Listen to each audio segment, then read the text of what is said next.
और 6 मार्ग देश का पंच प्रणति भगवान की, एक राधिनाथ भगवान की, अंतिम संपत्ति भगवान महावीर स्वामी की, आचार्य श्री कुंद भगवंत की, आचार्य श्री विमल सागर जी महाराज की, आचार्य गुरुदेव सरस्वती सागर जी महाराज की, 3 काम 9 करोड़ बलि राजा की, जिनवनी माता की।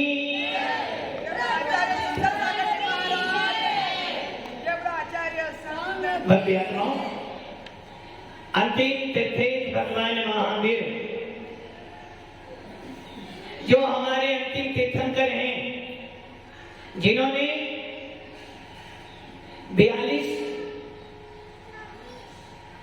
वर्ष संयम का पालन किया। कुल 72 साल की उम्र में 30 साल तक घर में रहे, 12 वर्ष मुनिचर्या का पालन करते हुए, घोर साधना करते हुए केवल ज्ञान की प्राप्ति की। और जब केवल ज्ञान की प्राप्ति हो गई, केवल ज्ञान की प्राप्ति हो जाने के बाद उस जीव को इस भूमि से जहां हम लोग बैठे हैं, इसे कहते हैं चित्रा पृथ्वी। इस चित्रा पृथ्वी से 5000 धनुष ऊपर, कितना? यदि आप में से किसी को केवल ज्ञान की प्राप्ति हो जाए तो कहां जाओगे? इस चित्रा पृथ्वी से 5000 धनुष अर्थात 20,000 हाथ। कितने हाथ हो गए? एक हाथ का 20,000 हाथ समूह शरण में जब गिर जाता है, कितनी सीढ़ियां होती है? 20,000 सीढ़ियां होती हैं। तो इसका मतलब क्या हो गया कि 5000 धनुष ऊपर कौन बैठे हैं? जिनेंद्र देव। और जिनको समूह शरण में जाना है उनको 5000 धनुष ऊपर जाना पड़ेगा। और 5000 धनुष जाने के लिए एक धनुष में 4 हाथ होते हैं, तो 5000 धनुष में 20,000 हाथ और 20,000 सीढ़ियां होती हैं, जिनको पार करने में कितना समय लगेगा? ये मान लो दिव्यांश को 20,000 सीढ़ी पार करने कितना समय लगेगा? 1 घंटा, 2 घंटे, 4-5 घंटे। और जयंती लाल जी को 1 दिन 20,000 सीढ़ी जाए। और सेठ साहब को और ज्यादा बना डोली वाला करना पड़ेगा, किंतु समूह शरण में डोली वाला नहीं मिलता है। समूह शरण में पैदल ही जाना है। और छोटे बच्चों को जाना हो तो उसे रास्ते में खाना भी चाहिए, पीना भी चाहिए, और जाते जाते वो थक भी। किंतु समूह शरण का अतिशय होता है, बूढ़ा हो, जवान हो, बच्चा हो, लंगड़ा हो, बहरा हो, अंधा हो, कोई भी हो। अंधा सीढ़ी चढ़ सकता है क्या? सीढ़ी तो चढ़ सकता है, किंतु वही सीढ़ी चढ़ सकता है जिस सीढ़ी का उसको अभ्यास होगा। किंतु समूह शरण का जो अतिशय होता है, बालक हो, बूढ़ा हो, जवान हो, लड़की हो, महिला हो, अंधा हो, बहरा हो, गूंगा हो, लंगड़ा भी होगा, एक अंतर मुहूर्त में, कितने में?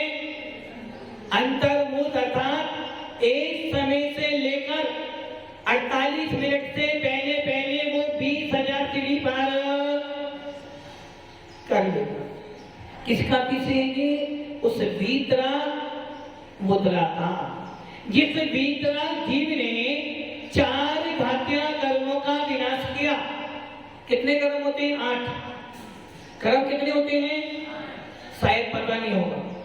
यज्ञराज जी पता है? ये तो पता है कि सोना किस भाव से आया था और किस भाव में बेचना है। चांदी का भाव थोड़ा सा नीचे हो गया है, सोना भी थोड़ा सा नीचे हो गया है। अब सोना बढ़ेगा कब? इतना तो पता है सोना कैसे बनाना पड़ता है, चांदी कैसे बनाई है। आपको सारी चीजों का ज्ञान है, किंतु ये नहीं पता कर्म कितने होते हैं। जबकि कर्म वो पहले 7 कह रहे थे, फिर 8 बोल दिए, और नाम पूछो वहां तो बस यही तो बोलने वाली चीज तो यही है ना, क्योंकि कर्म हमारे नहीं है, कर्म किनके हैं? दूसरों के। हमारा कौन है? परिवार हमारा है, दुकान हमारी है, बच्चे पोते नाती लाड़ी ये तो हमारी है, और जो हमारा है उनके हमें याद। अपने परिवार का पूरा भाई और बेटो पता है कि पोता कहाँ पैदा हुआ था, पढ़ने कहाँ जाएगा, क्या करता है, लाड़ी कहाँ से, सब पता है, किंतु अपनी आत्मा के बारे में कुछ भी नहीं पता। कर्म होते हैं 3 प्रकार के, द्रव्य कर्म, भाव कर्म और नो कर्म। द्रव्य कर्म होते हैं 8, ज्ञानावनी, दक्षिणावनी, बेगनी, मोहिनी, आयु, नाम, गोप और अंतरय। भाव कर्म होते राग, द्वेष, क्रोध, मान, माया, लोभ। नो कर्म होते हैं 3 शरीर, 6 प्राप्ति के योग्य पुत्र वगैरह ग्रहण करना, इसे नो कर्म आहार कहते हैं। 3 प्रकार के कर्म हैं। मूलतः कर्म 8 प्रकार के हैं, उनको 2 भाग में बांटते हैं, घात्या कर्म और अघात्या कर्म। घात्या कर्म उन्हें कहते हैं जो जीव के अनंत ज्ञान, अनंत दर्शन, अनंत सुख, अनंत वीर्य का विनाश करते हैं। कौन कौन से? अनंत ज्ञान, अनंत चतुष्टय के धनी। जब पूजा करते हो, जसवंती की पूजा करी, पूजा की, पूजा में सबसे पहले क्या करते हैं? पूजा में सबसे पहले क्या पढ़ते हैं? झूठ बोल रहे हो आप, पूजा करते हो। पूजा किया, मात भगवान का अभिषेक कर लिया, हर चढ़ा दिया, हमारी पूजा हो गई। जब जिनेंद्र देव की पूजा करते सबसे पहले विनय पाठ, जय विधि ठाड़ो होय के पथ में पड़े जो पाठ, धन्य जिनेश्वर देव तुम नासे कर्म जुआन। क्या कह रहे हो आप? जय विधि ठाड़ो होय के पथ में पड़े जो पाठ, धन्य जिनेश्वर देव तुम नासे कर्म जो। जिनेंद्र देव धन्य क्यों है? आप लोग धन्य हो क्या? जिनेंद्र कहते हैं धन्य तो जिनेंद्र के पास क्या है? ना मकान है, ना दुकान है, ना गाड़ी और ना ही लाड़ी है, ना मोबाइल है, ना इंटरनेट है, खाना पीना नहीं है। दादाजी क्या करने आए हो? आपसे कह रहा हूं मैं, क्या करने आए हो? प्रवचन सुनने आए तो हो। जैसे क्लास में कुछ स्टूडेंट ऐसे होते जिनको पढ़ाई से मतलब, उनको बस यही रहता कौन आया और कौन, वही आप काम आपका हो रहा है। और यदि आपका उपयोग यहाँ नहीं है तो यहाँ बैठने के बाद भी कर्मों का बंध। भगवान महावीर के शासन में आचार्य कुंकुम स्वामी ने कहा है, दुकान पर जाने से शांति नहीं मिलेगी और मंदिर में आने से शांति मिल जाएगी क्या? नहीं। तुम्हारा उपयोग जैसा होगा, तुम्हारे भाव जैसे होंगे, वैसा फल मिलेगा। आपका अभी आप प्रवचन सुनने बैठे हो, उपयोग कहाँ जा रहा है? किसी का उपयोग मोबाइल में जा रहा है, किसी का उपयोग बातों में जा रहा है, किसी का उपयोग इधर उधर देखने में जा रहा है। फल क्या मिलेगा? फल क्या मिलेगा? कर्मों का। महाराज जी हमने तो 1 घंटा प्रवचन सुना था, हमने तो 1 घंटा प्रवचन सुना, किंतु प्रवचन सुना क्या आपने? 1 घंटा प्रवचन सभा में बैठकर 1 घंटा शुद्ध की आराधना करने बैठे तो थे, किंतु काय से बैठे थे? मन से, वचन से नहीं बैठे थे। इसलिए फल क्या मिलेगा?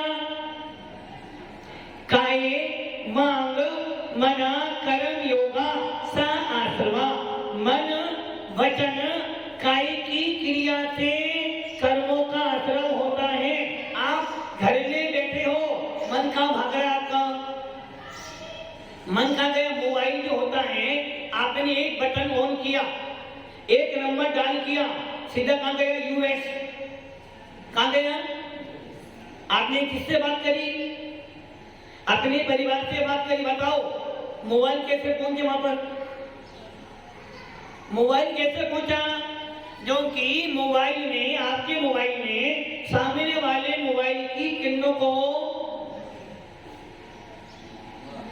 ग्रहण किया।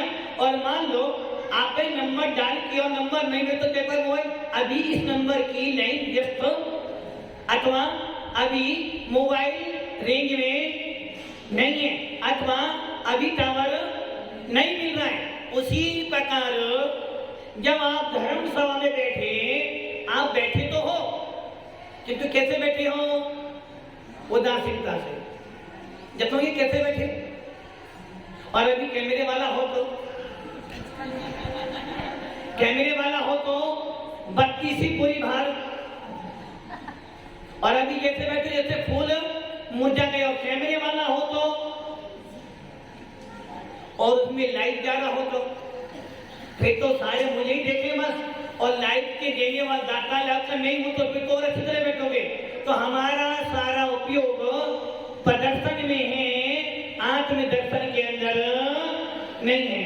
आपकी सारी क्रियाएं दूसरे को रंजाने के लिए हो रही है, अपनी आत्मा के लिए नहीं हो रही है। आपका पूरा व्यवहार मात्र कर्मों के बंद कराने में लगा हुआ है, कर्मों की निजरा में नहीं लगा हुआ है।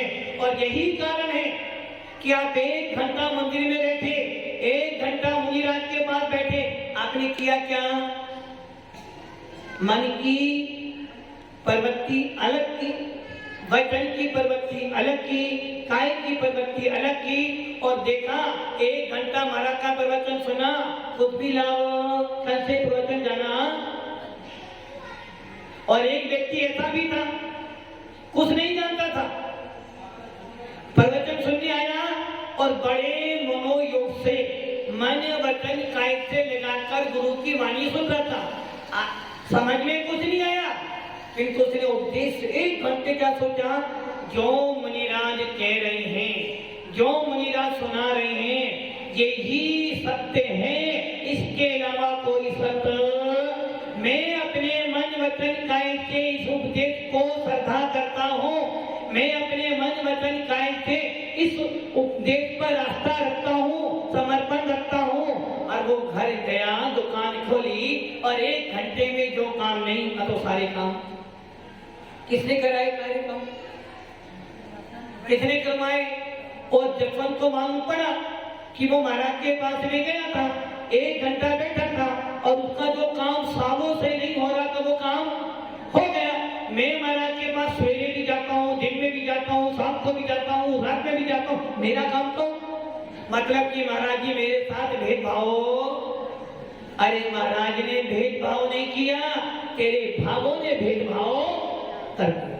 इसलिए जब भी उपदेश सुनने बैठो, जब भी स्वाध्याय करने बैठो, जब भी नींद देके दर्शन करो, तो कैसे करना?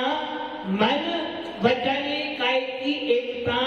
उपयोग को मंदिर में जाओ तो मंदिर में ही लगाना, उसे बाहर। जब नोट गिनते हो तो मन आपका कहाँ जाता है? जसवंत कहाँ जाता है?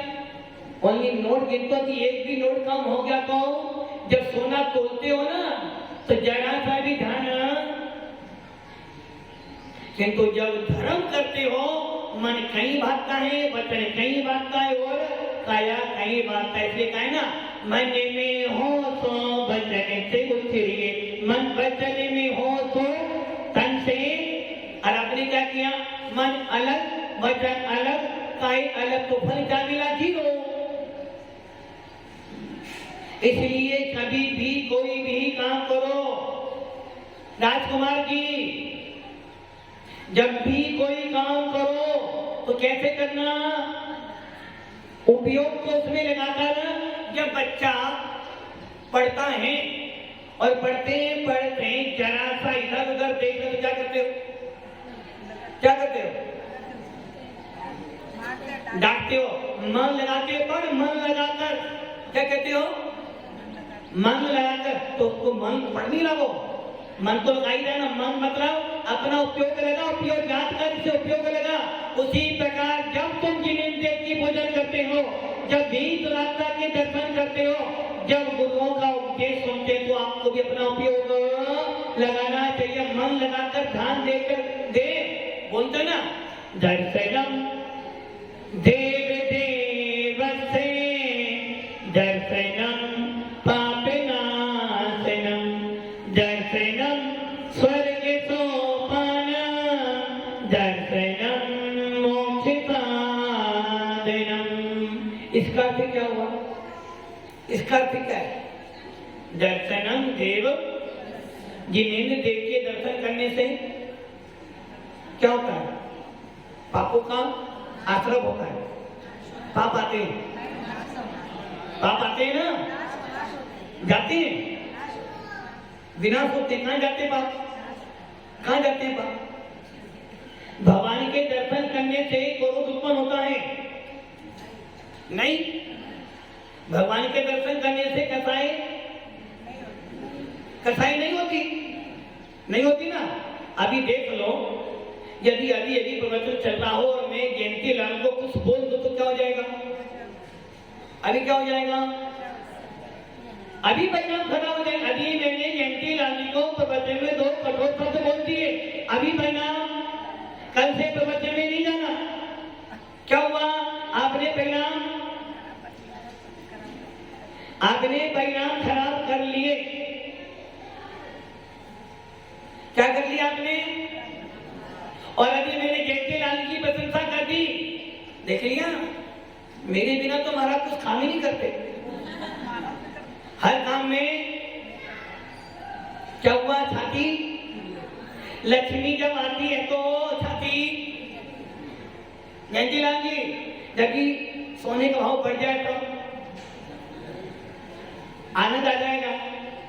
लक्ष्मी जब आती है तो छाती चौड़ी कर कर आती है, और जब लक्ष्मी जाती है तो कमर तोड़कर जाती है। वैसे ही जब आपका उपयोग मंदिर में नहीं होता है, जब आपका उपयोग स्वाध्याय में नहीं होता है, जब आपका मन धर्म में नहीं लगता है, तो मंदिर में बैठे बैठे भी कर्मों का आश्रम होता है। दर्शनम देव देवस्य का अर्थ है, जब भगवान के दर्शन करो तो मन वचन काय तीनों आपके एक साथ में लगने चाहिए। जिस प्रकार जब ग्राहक आता है ना, व्यापारी आता है, तो आपका मन कहां भागता है?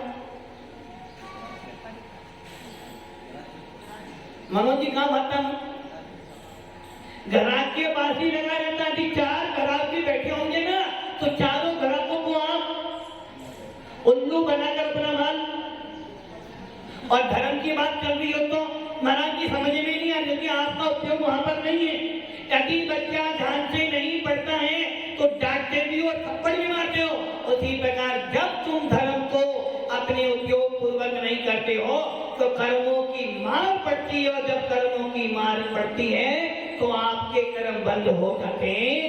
इसलिए आचार्य भगवंत कहते हैं, जब भी धर्म का श्रवण करो, जब भी पूजन अभिषेक करो, जब भी स्वाध्याय करो, जब भी मुनियों की उपासना करो, मन वचन काय को एकाग्र कर कर करना, ताकि तुम्हारे कर्मों की निगरान हो। कर्म कितने थे? 8। उसमें से ज्ञानावन्नी, दक्षिणावन्नी, मोहिनी और अंतराय, ये 4 कर्म। जो जीव ज्ञानावन्नी, दक्षिणावन्नी, मोहिनी और अंतराय, इन 4 घातिया कर्मों का विनाश कर देते हैं, उनको प्राप्त होता है अनंत चतुर्थे के धनी। अनंत सुख से मतलब अनंत ज्ञान, अनंत दर्शन, अनंत सुख और अनंत वीर्य। ये किनके पास होते हैं? अनंत चतुर्थी किनके पास होते हैं? किनके पास? हमारे पास। किनके पास? अरिहंत भगवान के पास अनंत चतुर्थी होते हैं। और जो अनंत चतुर्थी प्राप्त करते हैं वो कौन होते हैं? केवली भगवान होते हैं, जिनका समोषण लगता है गुणस्थान 13वां 14वां होता है। क्या आपके पास अनंत चतुर्थी है? नहीं है। दूध में घी है, दूध में घी है, दूध में घी है नहीं है, दूध में मलाई है, इसलिए मोटे हो गए। तो दूध में घी है क्या, या घी में दूध है? दूध में घी है, वो मना कर रहे हैं, वो कह रहे दूध में घी की मलाई होती है। दूध में घी है क्या? जो लोग ये कहता है दूध में घी नहीं है, वो कभी भी घी को प्राप्त, घी में दूध होता है क्या? दूध घी में दूध होता है क्या? तो घी में दूध होता है। और जब दूध में घी है तो घी कहां से मिला आपको? आपने दूध गर्म किया, मलाई निकाली, मलाई को या दूध को गर्म किया, दही बनाई, दही को पिलाया तो घी निकल आया। उसी प्रकार के आपके यदि दूध में घी नहीं हो तो घी कहां से आएगा? जमीन में पानी है, जमीन में पानी है, यदि जमीन में पानी नहीं होगा तो खोदने में पानी मिलने वाला। उसी प्रकार अनंत चतुर्थी किसके पास होते हैं? अनंत चतुर्थी के धनी तुम्ही हो सिरता, मुक्ति वधु के कंत तुम, तीन भुवन के। अनंत चतुर्थी किनके पास है? अनंत भगवान के पास, आपके पास, हमारे पास दूध में घी है, दूध में घी है। कौन से दूध में घी है? अमूल के दूध में है, भैंस के दूध में, गाय के दूध में, बकरी के दूध में, ऊंट के दूध में। किसमें दूध, किसमें घी है? बकरी वाला दूध या भैंस वाला दूध? भैंस वाला। बकरी के दूध में घी नहीं है क्या? क्या बकरी के दूध में घी नहीं है? गलत हो जाएगा। जो जो दूध होगा, जिसमें दूध है उसमें घी निश्चित। चलो एक बात और देखें। मान लो एक दूध है दिव्यांश के पास, एक दूध जैन व्यक्ति का है और एक दूध है हिंदू का। बोलो दूध में घी, कौन से दूध में घी है? दोनों में कौन सा दूध पियोगे आप, हिंदू वाला जैन वाला? दोनों पी सकते हो ना। एक दूध हिंदू का और एक दूध मुसलमान का, कौन सा दूध पियोगे? क्यों भाई, क्यों? दोनों में घी है, दोनों में घी है या नहीं? कौन सा पियोगे? हिंदू वाला। एक दूध जैन का है, एक दूध हिंदू का, एक मुसलमान का, कौन सा पियोगे? जैन का पियोगे। अच्छा ये बताओ, व्यापार करते हो जयंती राम जी, सोना बेच रहे हो, एक व्यापारी जैन आया है, एक हिंदू है, एक मुसलमान है, किसको दोगे सोना? क्यों? अभी आपने क्या बोला? एक दूध जैन का है, एक दूध हिंदू का, एक मुसलमान का, कौन सा पियोगे? जैन का पिएंगे। एक दूध हिंदू का, एक दूध मुसलमान का, कौन सा दूध पियोगे? हिंदू का। मुसलमान का दूध क्यों नहीं पियोगे? क्यों नहीं पियोगे? वो मांसाहारी है। अच्छा, व्यापार करने बैठे हो, जयंती राम को सोना बेचना है, दुकान बहुत बड़ी है, एक मुसलमान जी आ गए, सोना दोगे? मुसलमान मांसाहारी है, मांसाहारी है, सोना दोगे? एक मुसलमान फल बेचना, फल लोगे क्या? लोगे। एक जैन व्यक्ति दारू पीता है, मांस भी खाता है, क्या उसको बोलोगे जैन है? बोलोगे क्यों? मतलब कि जैन बन गए, सारी संपत्ति तुम्हें मिल गई। अभी आपने बोला यदि मुझे व्यापार करना है तो मैं जाति नहीं देखूंगा, व्यापार करूंगा, किंतु यदि मुझे खाना पीना करना है तो बस यही गड़बड़ी हो रही है। हमारी लड़ाई नाम से नहीं है, हमारी लड़ाई काम से है। लड़ाई हमारी जैन व्यक्ति, जैन शासन कभी नाम की लड़ाई नहीं चाहता। मेरा नाम, मेरा नाम, मेरा नाम नहीं। हमारे यहाँ तो लड़ाई काम की है। दूध में घी है, किसके दूध में घी है? जो जो दूध है उसमें घी है। अनंत चतुर्थी किनके पास है? अनंत चतुर्थी के धनी तुम ही हो सिरताज, मुक्ति बधू के कंत तुम तीन भवन के। अनंत चतुर्थी किनके पास होते हैं? अनंत भगवान के पास। आप आत्मा हो, आत्मा हो, दिव्यांग की आत्मा हो। कैसे मालूम पड़ा आत्मा हो? मम्मी ने बताया। जैन हो, किसने बताया? किसने बताया जैन हो? राजकुमार जी जैन हो, किसने बताया?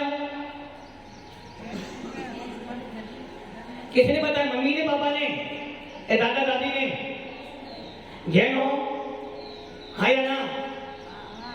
क्यों जैन क्यों हुआ? किसे पता तुम जैन हो? मम्मी ने। तो ये मेरा जन्म जैन कुल में हुआ है, और अगर मान लो आपका जन्म जैन कुल में ना होता तो फिर जैन नहीं होता ना, फिर नमोकार मंत्र बोल गई। यदि मान लो आपका जन्म दाढ़ी वाले कुल में होता तो क्या करते? फिर नमोकार मंत्र बोलते क्या? भक्ति आत्माओं, जैन कोई जाति, जैन धर्म है, और इस धर्म को हर कोई पालन कर सकता है, किंतु जैन शासन को पालन करने के लिए उसको 4 काम करने पड़ेंगे। सबसे पहला मद, मांस, मधु का त्याग। नंबर 2 पानी छानकर पीना। नंबर 3 रात में खाना, रात में नहीं खाना। और नंबर 5, नंबर 4, नंबर तो याद है। नंबर 4 सच्चे देव, 7 गुरु पे संपूर्ण आस्था। जिस प्रकार श्रीफल जो होता है ना, श्रीफल क्या करते हो? श्रीफल क्या चढ़ाते हो? श्रीफल क्या चढ़ाते हो? हर किसी को श्रीफल उसके पास चढ़ाते हैं जो हमसे बड़ा हो, पूजनीय हो। वैसे ही ये जो मस्तक हमारा है, ये भी नारियल है हर किसी के चरणों में। इसलिए जैन शासन कहता है भैया, जहां तुझे लगे, क्या लगे? विषयों की आशा नहीं, जिनसे सामने भावे धन रखते हैं, निज पर के निज साधन में जो नित दिन तत्पर रहते हैं, स्वार्थ त्याग की कठिन तपस्या बिना खेद जो करते हैं, ऐसे ज्ञानी साधु जगत के, जहाँ पर विषयों की आशा नहीं हो, राग देश नहीं हो, कसाई नहीं हो, सब जीवों के प्रति समान व्यवहार हो, ऐसे भगवान के सामने ये मस्तक झुक जाता है। और ऐसा भगवान कोई भी हो, कोई भी हो, अल्लाह हो या हनुमान हो, राम हो या नारायण हो, महावीर हो या बुद्ध हो, लड़ाई नाम की नहीं करते, लड़ाई काम की करते हैं। जिनों के पास में राग, देश, मोह, क्रोध, मान, माया, लोभ, हिंसा, झूठ, चोरी को सिर पर गिरे नहीं होगा, उन सबको हम नमस्कार करते हैं। किंतु जिसके अंदर 5 पाप हैं, चोरी करता है, झूठ बोलता है, हिंसा करता है, मांस खाता है, ऐसे किसी भी व्यक्ति को हम हाथ, राजा होगा अपने घर का। जसवंत जी, एक तरफ पीएम बैठे हैं और एक तरफ सीएम बैठे हैं, और बीच में एक भैया जी बैठे हैं, किसको हाथ जोड़ोगे? जसवंत जी, एक तरफ पीएम है केंद्र सरकार, एक तरफ है राज्य सरकार, और बीच में बैठे हैं जिन शासन का सरकार, वो लोग किसको हाथ जोड़ोगे? सोच लो, सोच लो। पीएम को हाथ जोड़ोगे, न्यूज़पेपर में सबसे पहले पेपर में तुम पे तुम्हारी फोटो आएगी। सीएम को हाथ जोड़ोगे तो तुम्हारी टीवी के अंदर फोटो आ जाएंगी, और वीतराग शासन को हाथ जोड़ोगे कोई फोटो नहीं आएंगे। बोलो किसको हाथ जोड़ोगे?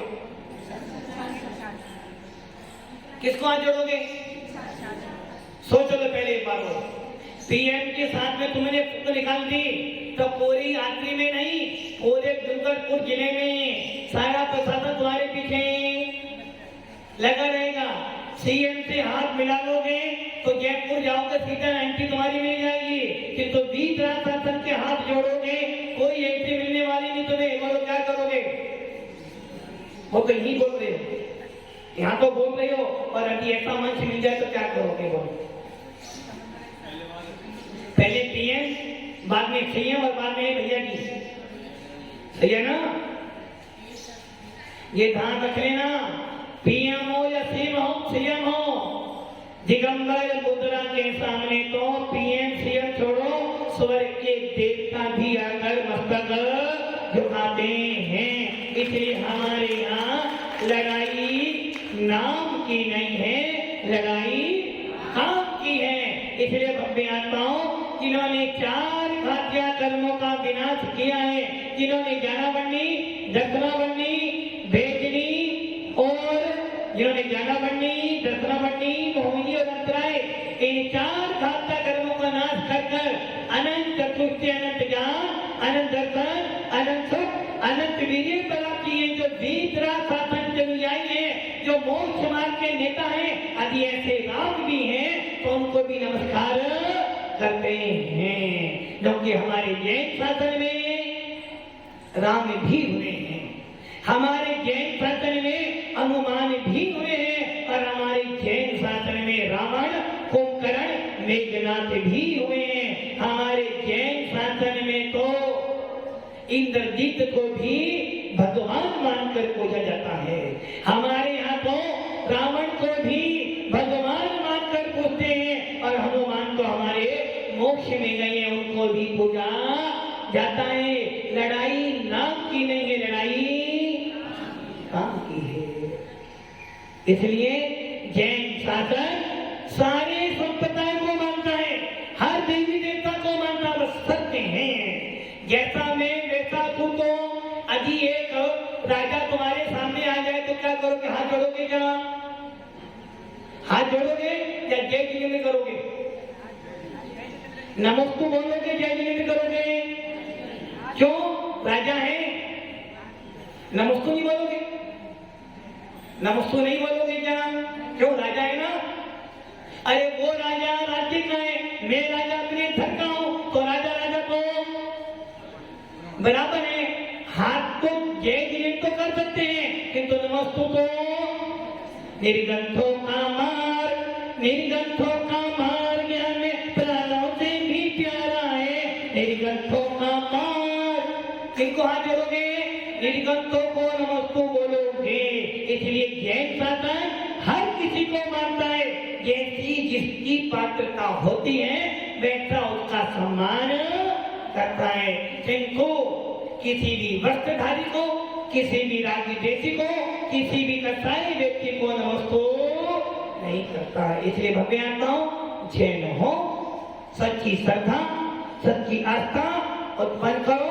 जब मंदिर जाओ, उपदेश सुनो, स्वाध्याय करो, तो अपना उपयोग अपने अंदर लगाओ, ताकि तुम्हारे कर्मों की निजना हो और एक दिन तुम्हारा मोक्ष मार्ग प्रशस्त हो। ओम नमः सिद्धे।